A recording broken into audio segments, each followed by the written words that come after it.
And for more, let's cross to Sumy and correspondent Gulliver Cragg. Gulliver, tell us the latest where you are. Well, I think it's important to comment on these Russian allegations that there was a gathering of military top brass and that Ukraine is using civilians as human shields. If you remember, they made very similar allegations concerning the attack on Kryvyi Rih 10 days ago, which also killed a large number of civilians and where they also used cluster munitions. In that particular case, we were able to prove using CCTV footage that there was no gathering of soldiers in the restaurant that Russia said it had targeted. This time it's a little bit different. There was apparently a very small gathering, not more than 20 people, that was very discreet. They were in civilian clothes. It was happening in the Congress Hall, which is one of the buildings of the university, which is basically sort of campus behind me. There are various buildings there. They were in the basement. None of the people who were participating in the meeting were hurt, and so the Ukrainians, and there's been a lot of discussion about this in Ukraine, with some opposition Ukrainian politicians, accusing the military of being irresponsible, and the discussion has really come to the conclusion that that cannot possibly have been an excuse for using cluster munitions on a crowded city centre, especially as the second hit nearly 200 meters away from that Congress Hall where this meeting was taking place. And so the allegation that Ukraine is using civilians as human shields when all they're doing is going about their daily lives on Palm Sunday when spring has finally arrived is of course something that sticks in the craw of Ukrainians. They very, very much hope that the Western allies and Donald Trump in particular will not believe this and will stop taking Russia's word for things. Some people here I've spoken to today admit the possibility that it may have been a mistake, that Russia may have had false intelligence. Most seem to think it was a deliberate targeting of civilians and then they just look for a pretext for it, but all said that either way, whatever the reason they targeted this area on this particular day, nothing excuses using cluster munitions and detonating them above before they hit the ground, to spread over the widest area possible on the center of a regional capital. And again, it's two missiles in succession, Gulliver. Yeah, a few minutes apart. It was the second one, which is the one that I know for sure the second one had cluster munitions in. There's some doubt about whether the first one did. It was the second one that did the more damage. It hit the crossroads behind me where cleanup operations are ongoing. I'm not allowed to go any closer because there's big vehicles at work, though earlier today we were able to wander around the whole area and film a lot there. There's blood on the floor. You can on the tarmac. You can see evidence of the carnage, though I suppose less and less, because the cleanup operation here is really extraordinary. How many people, including local volunteers, mobilize and get to work as fast as possible to clean up their city centre, which is, a historic area of the city. It's also got, symbolic value, apart from the tragedy of so many lives being lost. I think you said the death toll has now climbed to 35 because one of the injured people sadly died. 12, so I guess it's 11 now, thought to be in a critical condition still. Among the dead, there are 2 children as well. And you're just to remind our viewers once again, Gulliver, you're very close to the Russian border where you are.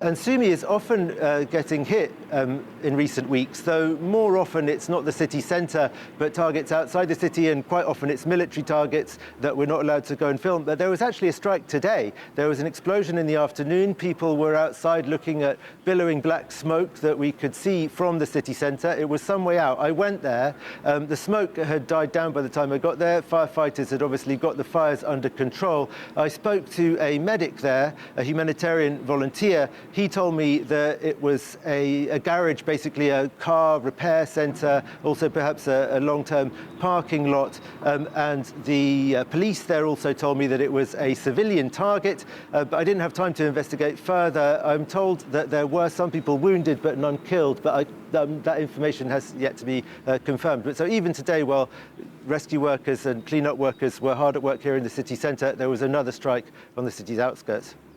Gulliver Cragg reporting live from the northeastern Ukrainian city of Sumy. Many thanks for that update. For more, we're going to turn to a man who's been there quite a bit, French independent war reporter Cyrille Amoursky. Thanks for being with us here on France. Thank you for the invitation. Let's go back to what was been said in the last hours from the Kremlin. I believe we can listen to the Russian foreign minister, Sergei Lavrov, with his version of what happened. facts about who was there at the facility which has been hit in Sumy.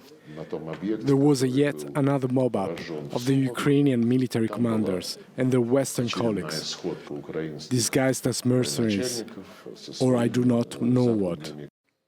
All right, talking about Western mercenaries, he pointed to a New York Times article that talks about how there are Western military instructors that help in the firing of missiles for the Ukrainians.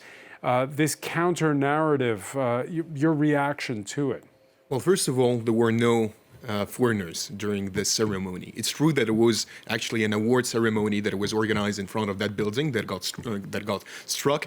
And the thing is, the Ukrainians made the mistake to even organize this event publicly, and because usually you have to organize these events somewhere underground, not in a public space, because you know that, first of all, it is a danger for you as a soldier, but it's also a danger for the other people around you. That said, still, it is a war crime because the Russians are not even allowed, first of all, to invade Ukraine, to attack Ukraine, and they knew that if they would use missiles, like the ones that they use, Iskander-M missiles, with cluster munition, that they would kill a lot of civilians. They struck the very center of the city. So it is true, some soldiers were there that were supposed to get awards, but only 2 soldiers died. The commander of the 27th Brigade, it was announced publicly today that he did get killed indeed, and his driver, because they did not get into the shelter. All of the other soldiers, they got into the shelters. So when Russia says that over 60 soldiers died and some civilian casualties were also reported, it is not true. Only 2 soldiers died. The rest are civilians, and we know the numbers. People have been there, reported on that, and we all saw the images of the dead civilians on the ground who died because of the first strike on the trolley bus, and then a second strike about a minute later, again on the same place. Cyrille, we played at the outset that clip of Donald Trump aboard Air Force One saying that he was told the Russians had made a mistake in the last minutes. He's in the company of his El Salvadoran counterpart, said that Zelensky is always seeking to buy U.S. missiles and some good proposals should come out soon on ending the Ukraine war. What was your reaction when you heard that clip of Donald Trump this morning? Well, that's the thing. One day he says that Moscow needs to get moving. On another day he says that it's Biden and Zelensky that are responsible for the war. Then he starts talking about the deal. Basically, what we see today from the U.S. administration is that there is no real interest for Ukraine. This is how Ukrainians feel. I'm not talking even about my own position. This is how Ukrainians feel. This is what Ukrainians say. If you take a look about all of the ceasefire deals that we have started talking about a month ago, what has changed? There's no ceasefire. Russia has never accepted any ceasefire deal. What is the U.S.'s reaction? What is the U.S.'s reaction after the strike on Sumy? What is the U.S.'s reaction after the strike on Kryvyi Rih? So when we see all of that, we see that clearly, unfortunately, today's U.S. administration is mostly siding with Russia. We see that they want to normalize economical and financial relationships with Russia. And we see that, unfortunately, they're not doing much to put pressure on Russia. They do put pressure on Ukraine because it's easier to do so. They know that Ukraine rely partially on U.S. aid, but they don't do it on Russia. So when Ukrainians see all of that, first of all, they are scandalized to see that the leaders of the free world are using such words, are using such a rhetoric. And second of all, they do not believe that, unfortunately, it is possible to talk to Russia and that it's possible to get a ceasefire anytime soon. Because we see that since the ceasefire talks started, the situation in Ukraine got even worse. For the past month, strikes have only increased. And what's the mood? How's the mood changed since January 20th inside of Ukraine? Well, if you take a look at the polls right before Donald Trump became president, he was pretty popular in Ukraine because Ukrainians believed, and it was a poll I think that was made around the beginning of the new year of 2025, Ukrainians said that yes, Trump can maybe put an end to the war because they wanted to believe in his rhetoric. I mean, it was one of his main campaign points. I'm going to end the war in 24 hours. Well, it's going to be 3 months soon that he's president, about 100 days that he's going to be president really soon. What has changed? Nothing. The only thing that happened is that basically there's a ceasefire that is being respected in the Black Sea, but the only country that is benefiting from it is Russia, because it's the only country who has military real targets that are there. So nothing has really changed. And if we take a look at the Ukrainian sentiment, I can tell you for sure, and we have seen quite a few polls showing that the Ukrainians are extremely skeptical of the new US administration, and they do not trust Donald Trump and his team at all. That is a reality, and it has changed dramatically. Let's talk about French public sentiment, because we've seen that since Trump's inauguration and the statements he's made about Ukraine, generally, poll after poll shows the French support Emmanuel Macron's position of strategic autonomy. Are you surprised by that? Not really. I think that today the narrative, and it's in a sense the discourse, the public image is really changing on the war regarding Ukraine. I think that even from the very beginning, there was a lot of support to Ukraine. About 2/3 of the French population really strongly supported Ukraine. It has changed time to time because people were tired, because, it's really tough as well to keep up with the news for 3 years regarding one and same conflict. But today, we see that the French president has changed his discourse dramatically as well. If we take a look at 2022, initially he said that we should respect Russia and that we should not humiliate the country.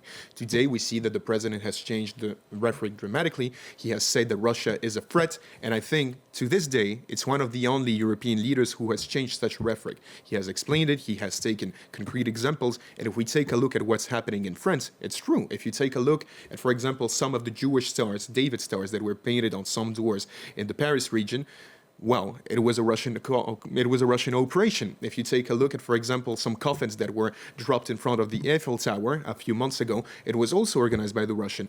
And even worse, there was an attack that was planned against Abricorama, so a huge store that was supposed to happen in the city of Orly. It did not happen because it was intercepted by the French police, but it was also organized and commanded by the Russian government. So when the French public sees all of these things, when the French public learns about these things, and Macron also participates in that, well, of course, the public opinion is more in favor of Ukraine, and finally, because France understands that the security of France in Europe depends on Ukraine's security. Cyrille Amoursky, you're a frontline reporter. We've seen the big story on the battlefield the last month is the Ukrainians getting pushed out of that territory they grabbed in the hopes of being able to leverage it inside of Russian territory in Kursk for the most part.